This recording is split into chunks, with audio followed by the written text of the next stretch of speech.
స్వచ్ఛదనం పచ్చదనం కార్యక్రమంలో భాగంగా ఈరోజు గజ్వెల్ ప్రజ్ఞాపూర్ మున్సిపాలిటీ పరిధిలో 18వ వార్డులోని గజ్వెల్ ప్రజ్ఞాపూర్ మున్సిపల్ చైర్మన్ రాజమౌళి ఆధ్వర్యంలో వార్డు సభ్యులతో కలిసి వార్డు సమావేశం నిర్వహించి వార్డు సమస్యలపై వివరాలు సేకరించడం జరిగింది।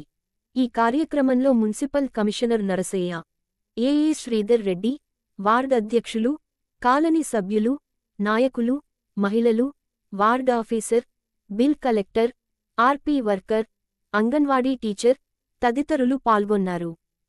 ఎంతైనా ఉంది, ఎందుకంటే మన ఇంటి పరిశుభ్రంగా ఉంచుకోవాలి, అదే విధంగా మన పరిసరాలు కూడా పరిశుభ్రంగా ఉంచుకోవాలి।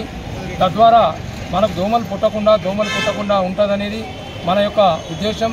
ఎందుకంటే ఒక దోమ లార్వా పెడితే గుడ్లు 3000 గుడ్లు పెడుతుంది। ఆ 3000 దోమలు ఎంతో ప్రమాదకరంగా డెంగ్యూ కానీ మలేరియా కానీ అలాగే ప్రాణాంతక వ్యాధులు ఇబ్బందితోటి ప్రజలకు ఆర్థిక ఇబ్బందులు కూడా ఏర్పడతాయి। కాబట్టి మన పరిసరాలు, మన ఇల్లు, మన పట్టణము, మన వార్డు అన్నీ కూడా క్లీన్గా ఉంచుకోవాలి, శుభ్రంగా ఉంచుకోవాలనేది ఈ నినాదం, స్వచ్ఛతనం యొక్క నినాదం। అందుకే మా వార్డు కౌన్సిలర్ల ఆధ్వర్యంలో, మా పాలకవర్గ ఆధ్వర్యంలో ఈ 5 రోజుల కార్యక్రమాన్ని ప్రభుత్వ ఆదేశానుసారము నిర్వహిస్తున్నాం। ఈ కార్యక్రమంలో ముఖ్యంగా డ్రైన్స్ డిసిన్ఫెక్షన్ చేయడము, వార్డులలో దోమల మందు కొట్టడము, అలాగే గడ్డి మందు కొట్టడము, వీధులు శుభ్రం చేయడము, ప్రభుత్వ పరిసరాలు ఏవైతే ఇన్స్టిట్యూషన్స్ ఉంటాయో కార్యాలయ పరిసరాలు కూడా క్లీన్ చేయడం ఉంటుంది। కాబట్టి అదేవిధంగా అవేర్నెస్ ఇవ్వడానికి ప్రజల లోపల వ్యాసరచన పోటీలు కూడా స్కూళ్ళల్లో, కాలేజీలు కూడా కండక్ట్ చేస్తున్నారు।